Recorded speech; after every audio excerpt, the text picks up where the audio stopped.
आप सभी सज्जनों को मेरा नमस्कार हो। आज हमारा विषय है कि ग्रह अस्त्र और वक्री किस स्थिति में होते हैं, उस बारे में आपको आज मैं बताने जा रहा हूँ। तो देखो, ये हमारा पूरा आकाश मंडल है। ये पूरा आकाश है। आकाश के भीतर में हमें जो भी तारे दिखाई देते हैं, अनगिनत, उनकी कोई गिनती नहीं है। कोई तारे हैं, कोई ग्रह हैं, कोई उपग्रह हैं, कोई नक्षत्र हैं। हमने यहाँ सिर्फ जो अध्ययन करना है, हमारे 7 ग्रह और एक चंद्रमा, इनके बारे में आपको बताने जा रहा हूँ कि ये जब ग्रह अस्त होते हैं या वक्री होते हैं तो उनकी वो किस वजह से होते हैं, ये मैं आपको बताने जा रहा हूँ। पहली बात मैं आपको बता देता हूँ कि हमारा ये आकाश मंडल है और हमने सूर्य को बनाया हुआ है आधार। ये हमारा सूर्य है। सूर्य ग्रह अपनी जगह पे स्थिर रहता है, थोड़ा बहुत खिसकता है, मामूली सा, ना के बराबर, लेकिन हमारा सूर्य ग्रह एक जगह स्थिर रहता है। और इस सूर्य ग्रह के सारे ग्रह जो भी हमें दिखाई देते हैं वो सूर्य के चक्कर लगाते रहते हैं। उनका हर एक का समय है। सबसे तेज गति चंद्रमा की है और सबसे मंद गति शनि ग्रह की है। ये सारे ग्रह हैं। हमने इन ग्रहों का नाम अपने धर्म के आधार पर दे रखा है, लेकिन ये है नहीं रियल में। हमने तो अपना नाम दे करके उनसे गणना कैसे करते उस उपलक्ष्य में इनको हमने नाम दे रखा है। कोई ये ना समझे कि यही गुरु है, ये शनि महाराज हैं, ये मंगल है, ऐसा कुछ नहीं है। हमने इनको इनकी परिक्रमा के अनुसार इनको नाम दे रखा है। तो आपको एक बात बता देता हूँ। सबसे पहले सूर्य के सबसे नज़दीक होता है बुध। उसके बाद दूसरी नंबर पर आता है शुक्र। शुक्र के बाद आता है पृथ्वी। हमारा जो चंद्रमा ग्रह है ये पृथ्वी का चक्कर लगाता रहता है। उसके बाद आता है स्थिति मंगल ग्रह की।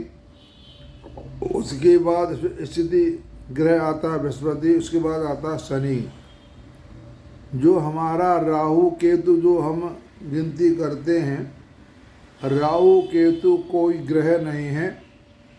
इनमें हम क्या करते हैं, जब भी एक ग्रह जैसे ये पृथ्वी है या शुक्र जो भी है, जब यह ग्रह से इसके आमने या सामने जाता है तो उस ग्रह पर छाया पड़ती है। इस तरह से उस छाया को हम राहु कहते हैं, और जब ग्रह उससे आगे चला जाता है उसे कहते हैं केतु। जब ग्रह इस ग्रह के पास आता है तो राहु लग गया, और जब ये जाता है तो केतु, यानी वो जाने वाला। ये हो गया राहु केतु। राहु केतु कोई इष्ट ग्रह नहीं है। हमने छाया को राहु मान लिया, और जब ग्रह उससे आगे चला गया तो केतु मान लिया। ये हमारा पूरा भशक मारा का है 360 डिग्री का। हमने ये सब माना हुआ है। रियल में ऐसा कुछ नहीं। हमारा जो भी ज्ञान विज्ञान है हमने मान करके, उसकी कल्पना करके, उसके हमने अपना अध्ययन किया हुआ है। मान करके मान लिया ये ऐसा है। हमारे जितने भी ग्रह हैं, तो आपको ये तो पता है कि पृथ्वी जो ग्रह है, ये है ग्रह की एक दैनिक गति होती है, एक वार्षिक गति होती है। हम इसी पृथ्वी पर रहते हैं, इसलिए हमें इसका ज़्यादा अनुभव है। इसमें दिन और रात जो होते हैं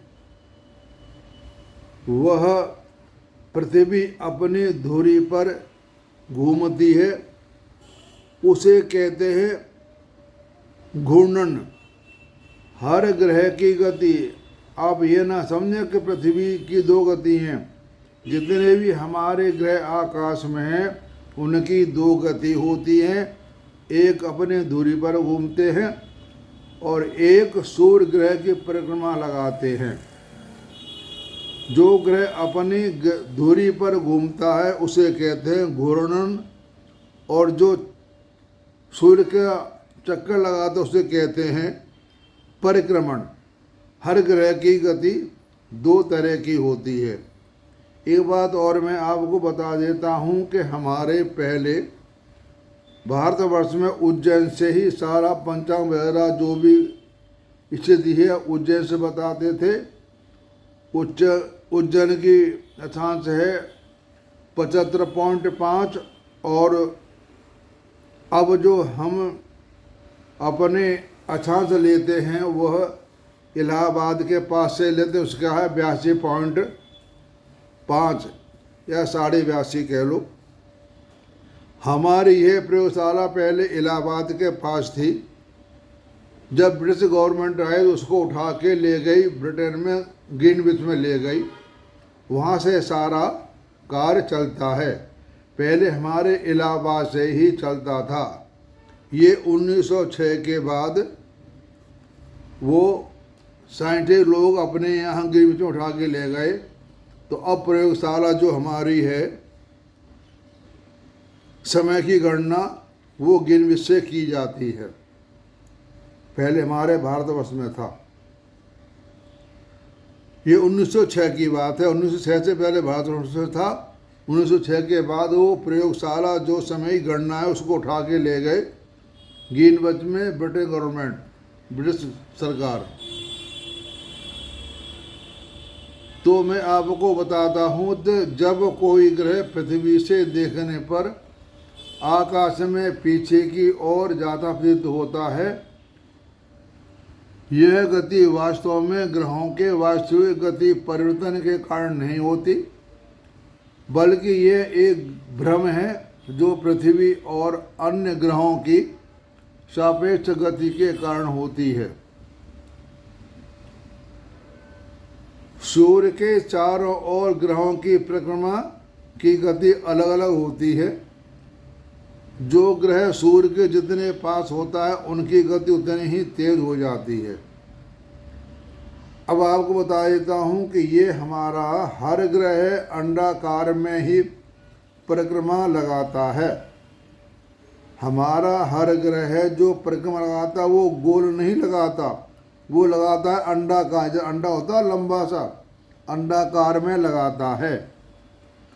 तो जब यह कोई ग्रह सूर्य के पास आता है उसकी गति तेज हो जाती है। सूर्य पर ग्रह कब आता है? ये है सीधी लाइन यहाँ। ये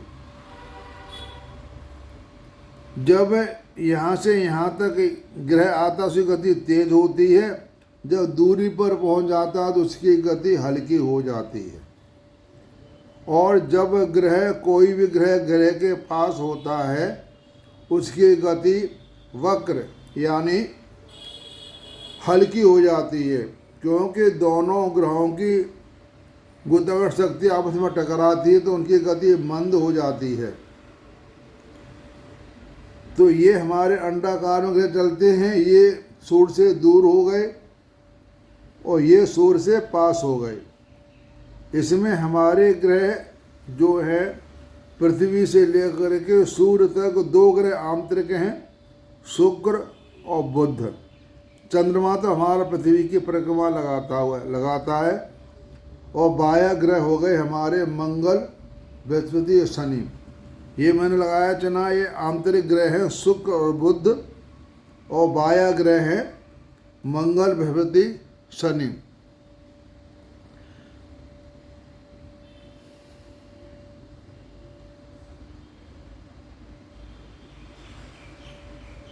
पृथ्वी हमारे पश्चिम से पूर्व की ओर घूमती है।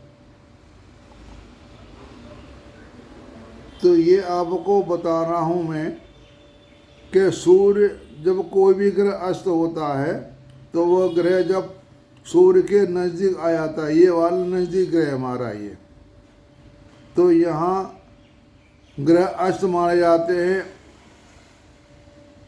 8 डिग्री से लेकर के 12 डिग्री तक दूरी पर जो ग्रह होते हैं वो अस्त माने जाते हैं। जैसे दूरी पर पहुंच जाते हैं तो वो अस्त नहीं माने जाते। इस ऐसे ये ग्रहों की चाल होती है। ये मैंने आपको बता दिया कि देखो ये राहु केतु जब कोई ग्रह किसी के पास जाता है तो उसकी छाया पड़ जाती है और जब दूर हो जाता तो वो हट जाता है। जब सूर्य ग्रहण पड़ता है या चंद्र ग्रहण पड़ता है, मान लो ये हमारा सूर्य है, ये हमारा सूर्य, ये पृथ्वी है। अब ये सूर्य और पृथ्वी है, जब इन दोनों के बीच में चंद्रमा आ जाएगा, जैसे ये चंद्रमा हमारा है, पृथ्वी की परिक्रमा लगा रहा है, चंद्रमा यहाँ आ जाएगा तो सूर्य की रोशनी पृथ्वी पर नहीं पड़ेगी, तो वो अंधेरा पाक हो जाएगा, उसे बोलते हैं कृष्णपक्ष। और जब ये चंद्रमा पृथ्वी की ओर घूम रहा है, जब चंद्रमा के आगे पृथ्वी आ जाएगी तो वो उजाला पाक हो जाएगा, यानी शुक्ल पक्ष। सूर्य, पृथ्वी, चंद्रमा, ये 3 हमारे ग्रह हैं। सूर्य अपनी जगह पर स्थिर है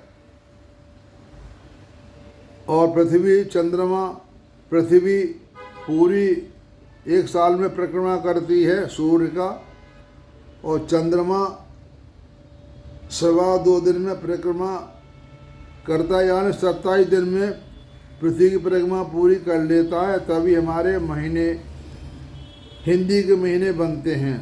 चंद्रमा पृथ्वी की 27 दिन में परिक्रमा भी करीब कर लेता है, और जब भी ये चंद्रमा हमारे पृथ्वी के बीच में आता है या अगल बगल आता है, तभी इस पर पृथ्वी की रोशनी पड़ती है। अगर ये पृथ्वी ना घूमे, चंद्रमा बीच में ना हो, तो हमेरा उजाला ही उजाला रहेगा, कभी अस्त नहीं माना जाएगा। तो ये सारा खेल है पृथ्वी और चंद्रमा का। तो जब कभी इसको रोशनी पड़ती, कभी नहीं पड़ती। ये हमारे ध्रुव हैं, उत्तरी ध्रुव और दक्षिणी ध्रुव। यहाँ पर सूर्य की रोशनी 6 महीने दिन, 6 महीने का रात होती है यहाँ को ऊपर और नीचे। यहाँ सूर्य की रोशनी हमेशा नहीं रहती, क्योंकि जो पृथ्वी और चंद्रमा हैं वह इससे काफ़ी दूरी पर हैं। तो उत्तरी ध्रुव और दक्षिण ध्रुव पर पृथ्वी चंद्रमा का कोई इसका प्रभाव नहीं पड़ता। हम सिर्फ पृथ्वी पर रह रहे हैं, इसलिए हमें पृथ्वी का पता है। यहाँ अन्य ग्रहों पे कोई नहीं रह रहा, उसके बारे में कुछ नहीं कह सकते। हम पृथ्वी पर रह रहे हैं और पृथ्वी पर रह करके ही हमने दिशाएं बना ली हैं, पूर्व, पश्चिम, उत्तर, दक्षिण। तो ये दिशाएं जो बनती हैं पृथ्वी और चंद्रमा घूमने, पृथ्वी के घूमने से ही बनती हैं। कोई दिशा स्थिर नहीं है। जहाँ सूर्य निकल गया वो पूरब हो गया, जैसे हमारे और भी देश हैं, जहाँ सूर्य निकला वहाँ पूरब हो गया, जहाँ अस्त हो गया वो पश्चिम हो गया। तो सूर्य के चारों ओर ग्रह परिक्रमा की गति अलग अलग होती है। जैसे पृथ्वी पास है, बुध की गति, बुध शुक्र एक करीब, बुध शुक्र मंगल एक करीब 1 महीने में परिक्रमा होता है, करीब। किसी की 1 साल में परिक्रमा होती है, किसी की 2.5 साल परिक्रमा होती है। शनि परिक्रमा 2.5 साल में करता है, बृहस्पति 1 साल में, मंगल 1.5 महीने करीब, महीना करीब, शुक्र और बुध करता है 28 दिन 29 दिन के करीब। चंद्रमा हमारा पृथ्वी का चक्कर लगाता रहता है। तो वक्र गति के बारे में मैंने आपको बता ही दिया। जब 2 ग्रह आपस में पास में होते हैं तो उनकी गति में चाल ढीली पड़ जाती है।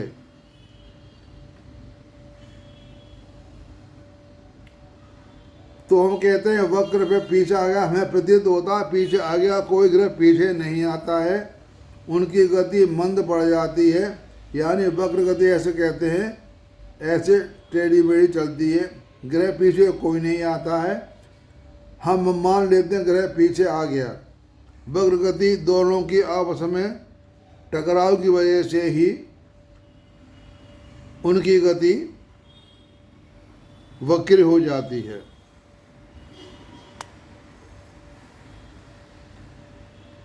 और कारण, जब पृथ्वी किसी ग्रह के पास गुजरती है तो वह ग्रह हमें अपनी कक्षा में पीछे की ओर ले जाता है। ये कक्षा में नहीं, सारी कक्षा में पीछे की ओर ले जाता है, वो दिखाई देता है, उसे हम कह देते हैं वक्र। और ये मैंने आपको बता दिया, सूर्य के चारों ओर ग्रहों की परिक्रमा की गति अलग अलग होती है। जो ग्रह सूर्य के जितने पास होता है उनकी गति तेज हो जाती है। तो एक तो सूर्य के पास होने से गति तेज हो जाती है ग्रहों की, और एक ग्रह जब अंडाकार में घूमते हैं, अंडाकार में जब ग्रह अंडाकार चलता है तो उसकी गति मंद हो जाती है, जब पास में होता है तो गति तेज। यानी कहने का मतलब यही है कि सूर्य के पास आने गति तेज हो जाती है, सूर्य के दूर जाने से गति मंद हो जाती है। उसकी यही वजह है कि दो ग्रह आपस में चलते हैं।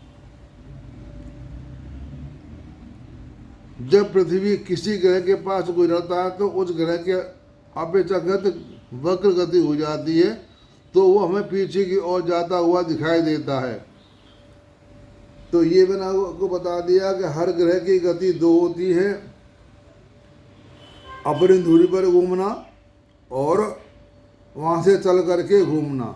यानी अपनी धुरी पे घूम रहा है एक ग्रह और एक ग्रह उसकी सूर्य के चारों परिक्रमा लगा रहा है।